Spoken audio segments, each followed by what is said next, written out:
ஒவ்வொரு 10 வருஷம் அந்த மக்கள் தொகை கணக்கெடுப்புல எவ்வளவு இஸ்லாமியர்கள் எவ்வளவு கிறிஸ்துவர்கள் எல்லாம் கணக்கு நடத்துறாங்க. ஆனால் அது துல்லியமான கணக்கெடுப்பு இல்லை.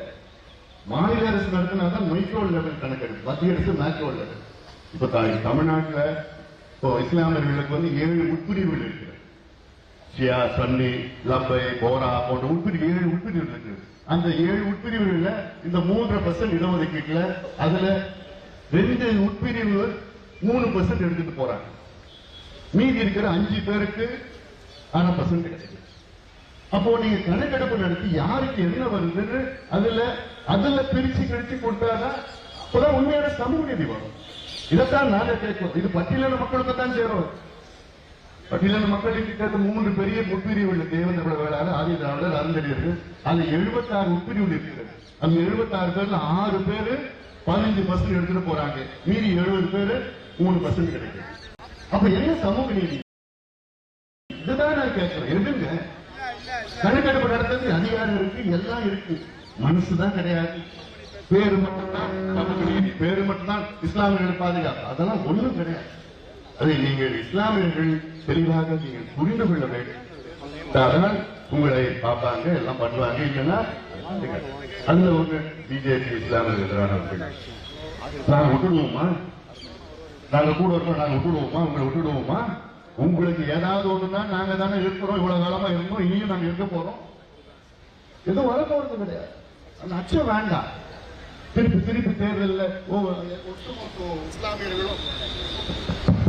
ஒட்டுமொத்த இஸ்லாமியர்களும் ஏதோ மொத்தமா சேர்ந்து ஏதோ ஓட் பேங்க் அவங்களுக்கு ஓட்டு போடுறது, அதுல இருந்து மனசு வெளியில வாங்க.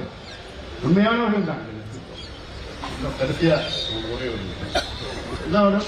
நபிகள் நாயகம் அவர்கள், அதான் நான் இருக்கிறேன் உங்க டைம்.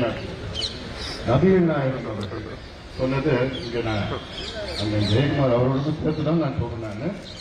அதாவது கீழ்கண்ட 10 செயல்களை செய்பவர்கள் சபிக்கப்பட்டவர்கள் என்று நபிகள் நாயகம் சொல்கிறார்.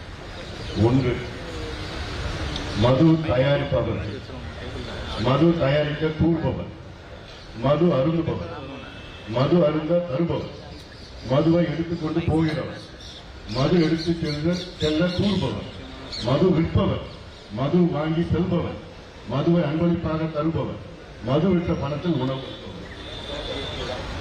அப்போ இது எங்க கட்சியின் கொள்கை, பாஜக கட்சியின் கொள்கை.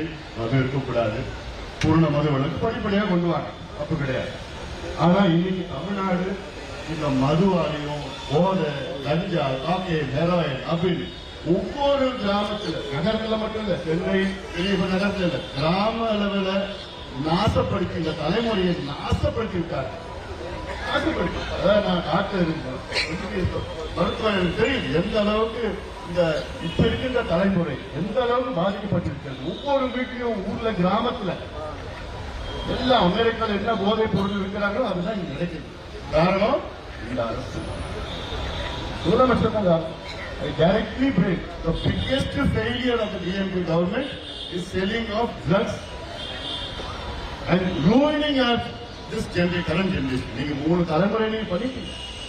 71ல நம்முடைய ராஜாஜி அவர்கள் ராத்திரில போய் அதுல கலைஞரை பார்த்து வேண்டாம், கடையை வேண்டாம், தரையை வேண்டாம் சொல்லியும் கடையை திறந்து 3 தலைமுறை போயிட்டு தலைமுறையில் இவரு அவருக்குள்ள ஆசைப்படுத்தி சின்ன பணமாக்கிட்டாரு சூழலை. அதை நீங்க எல்லாம் சிந்திங்க. ஏதோ நாங்க வகிக்கிறோம் போட்டுட்டோம்னு கிடையாது. நான் இந்த ஓட்டுக்காக நான் சொல்லல. இந்த தமிழ் சமுதாயம் குறிப்பாக இளைஞர்கள் அடுத்த கட்டத்துக்கு செல்ல வேண்டும் என்ற நோக்கத்திலே தான் இதெல்லாம் நான் சொல்றேன். தலைமைப்பட்டிருக்கிற இந்த வாய்ப்பை கொடுத்த என்னுடைய அருமை நண்பர் PJ வாசன் அவர்களுக்கு வாழ்த்துக்கள், பாராட்டுக்கள்.